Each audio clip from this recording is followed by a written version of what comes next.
Consuming. A big behavior, obviously, a lot of us consume a lot of content every day. So, that can go from watching videos, reading, listening. There's digital through mobile. We're able to do whatever we want, especially with smartphones. It's not limited to text anymore. You can interact with content in a variety of ways. Tablespoon by General Mills took advantage of this with cooking. They know people want to cook and that they're into cooking, so they're putting recipes, and they're also able to serve up coupons and advertisements here, and they're starting to see some really good results from this by looking at the content people are consuming and then creating this community, this blog about food and connecting with people. So how can you teach people what can you teach people that will help them achieve your goals? If you've got the information they want and you're the expert in that, then giving that information can help them. What can you learn from people that will help you be a better marketer? So it's not just about giving stuff to them, but also taking in stuff, as we learned about just now with social research. And then how can you reward people for consuming and sharing your content? So as they do this stuff, even just little recognition things about retweeting what they tweeted or reposting what they said on Facebook or giving them the like, just rewarding them for participating with you. Creating is a smaller batch. There's not as many people creating content as there are consuming, but it's still something that a lot of people are doing. So how can we work with that? And this can go from anything from photos to videos to blog posts, tweets. It's really, really easy now to hold up your mobile phone, take a picture, and upload it to Facebook. So we're seeing more people create content. This is a project that we did at Space 150 before I left there for animation. They had a device where you plug into the monitor and it lets you project wirelessly from your computer so you don't need a cable.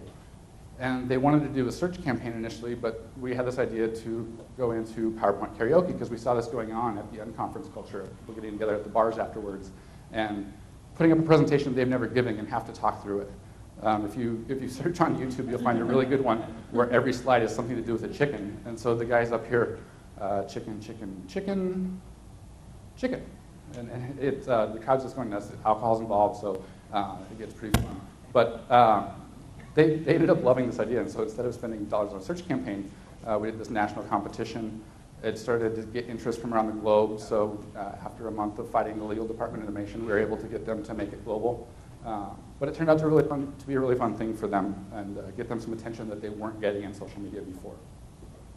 So I'm creating thought starters here. What can you create that people will benefit from? What can you give to them to engage them with? And what can you give people that will help them create more interesting content to spread? So with the animation thing, we gave them a platform, a venue, a place to create content and share that with the world. Sharing is obviously another big one that people love to share content. It's probably second most to connecting, especially with how easy it is now with share buttons everywhere and Facebook adding their like button across the web. Just really easy to share the content you like. So this is a personal example as well with the agency I was with before. We had all this stuff inside with the designers and the copywriters and strategists were finding all the stuff that was out there before it would hit PSFK, trend blogs, whatever. And so we said, well, how can we share this? Like, it's not proprietary to us, it's out there, but how can we start getting credit for sharing what we're doing? And so they created Ideas Are Awesome. And this is just a place where they put up all the cool trends they're finding, and tagging them was one of 6 themes that they came up with. So thought starters here. What can you share that will make the community a better place? What do you have to give, to offer, to get people to gather around you? And how can you help others share things more easily? So be sure you're adding the like buttons and links and embed codes to the content that you're putting out there. So those are the 5 main behaviors of social. Now I want to go into mobile. Again, narrow this down to 5 to try and keep it easy to give it buckets to work within. Communicating, passing time, problem solving, staying organized, and my personal bad habit, memory augmentation. So communicating, obviously phones were meant to be phones first, and then they added text messaging, and all of a sudden now we have the web. So people still use their mobile phone to communicate first and foremost with their friends, family, and coworkers, and who knows who else. AT&T, right, it's a bad name because of the iPhone and the reception. And so they created an app that lets people communicate back with them saying where I was when this call was dropped. So they opened up that channel of communication through the phone itself to help identify problem areas and then take the really hot spots and try to work on those first. So thought starters here, how can you make communicating with your company easier? What can you give people like AT&T did to open that door to you and make it that much easier? How can you help your community and fans communicate more easily with each other? So again, it's not just about you communicating with them, but can you open a door for them to talk with each other? And then how can you help employees communicate with each other more efficiently and effectively? So maybe you've got a lot of people out in the field, and you can use a mobile app or a mobile device of some kind to create a back channel so that they have access to each other. Cha-cha would be an example there, where you can text in any question and somebody answers it. It would be a great way for community, your people to talk to each other behind the scenes. Problem solving. Obviously, people are solving problems on the go, finding answers, figuring out what to eat, figuring out, maybe they're at Best Buy looking at 2 TVs and they're not sure which one's best, so they look up reviews on it. Sticky bits is interesting. How many people have heard of sticky bits or seen sticky bits? So what this does is you can go up to any product with a barcode. It'll pull up the barcode reader, scan the barcode, and it'll pull up any content that the community has tagged to that.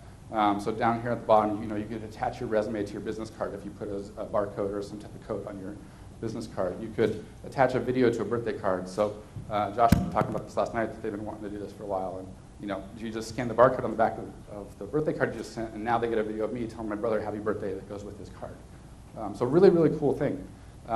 Just an interesting place where mobile and social are converging, and it could be really interesting for HP. I know there's some people here from there. If you tag a barcode of a printer, you could put how to set up videos associated with that, so people at home, when they get home, can just scan that barcode, and now they have a video to watch of how to install that printer or how to change out the print cartridges. So how can you help people solve a problem they might have in relation to your brand while on the go is one of the things that I'm out in the field, I'm not sure what to do, I can figure it out. And also, employees, again, if you've got people out in the field and there's maybe private content that you can tag, and people can start to identify problems they've come across and how they've solved them. So now your people are helping each other solve problems right there on the spot versus having to go back to the office and try to figure it out and come back out later. Memory augmentation, like I said, my bad habit. At the airport, before I left, I had to walk over and I just took a picture of the letter sign where I parked my car so I don't have to remember what ramp and what floor I parked my car on. And it's happening all over. People are using their phones so they don't have to remember things. Like, how many phone numbers do we remember now versus how many phone numbers are in our phones? It's a common thing. And so people are using their phones to replace some of the memory. Amazon had a brilliant insight here with Amazon Remembers. So within their app, have any of you used this? No? Barnes & Noble loves it if you walk into Barnes & Noble and start taking pictures. No. So I used it a lot. So you see something you like. It can be anything. I could go take a picture of this bottle of water right now, and it'll go out on Amazon and find that and pull it up in my Amazon Remembers list. So I don't have to remember that this bottle of water that I had was really tasty and I want to buy it instead of other bottles of water. I can just Amazon Remembers it and order a case of it right there if I want to. How can you help people quickly recall information they relate to products or services? So again, like kind of to the sticky bits example, there's other ways that you can do that as well. Give them information they want. How can you encourage people to make and share fun memories? So at amusement parks and different places forever, they've had those things you can walk to and you put your face in them and you can take a picture. Well, now with mobile, that could be broadcast anywhere. So can you create something in your environment or in the store where people can interact with something and it gives them a piece of content to shove out by Facebook and say, hey, we were just at such and such and we had a great time and here's a picture to show it. Passing time. So, we don't talk to each other anymore. As soon as there's a free minute, our noses are down in our phones and we ignore each other, sadly. But not always, but too often, I think. But there's so much content that we have access to now, and again, we have no time, so we're trying to keep up on email and just all this nonsense. But we're always connected, so we always have a way to pass the time if we need it. North Face recognized this and created the Trail Finder app, and I think they have one in the winter too for the ski resorts. And they can inspire you to want to get up in the mountains or want to go hike a trail. So I'm bored, I'm sitting at the doctor's office, I've got a hike coming up, now I can find where I should go. Passing time, thought starters. What can you give people that helps them make the most of their downtime or makes it more inspiring or fun? What brand relevant content could you curate and give them in a mobile friendly environment? So that might be a great B2B thing or a great internal thing. If you've got specific content you want to keep people aware of and you can curate into a mobile format, then people can keep up on the news that they should be aware of right through something that you're providing them. Staying organized. People are keeping life organized through their mobile phone. Grocery list, banking, to-do lists. Again, it has to do with memory augmentation. But That way, I have everything I need to know in my phone. I don't have to worry about being organized anymore. Kraft saw this with iFood. I think they started charging a little bit more for this now, but people are paying Kraft to use an app that helps them find recipes, that helps them keep their grocery lists, that helps them keep track, find the nearest grocery store. Just a great way for Kraft to help people stay organized when it comes to their food. Thought starters here are, how can you help customers be more organized as it relates to your product or service? Is there something you can do for them to simplify the process? And how can you help employees be more organized in the field? So if they're having to carry around a lot of manuals or a lot of folders full of paperwork or something, can you make it mobile so that they don't have to do that, so that everything they need is right there on their phone? So 5 main mobile behaviors.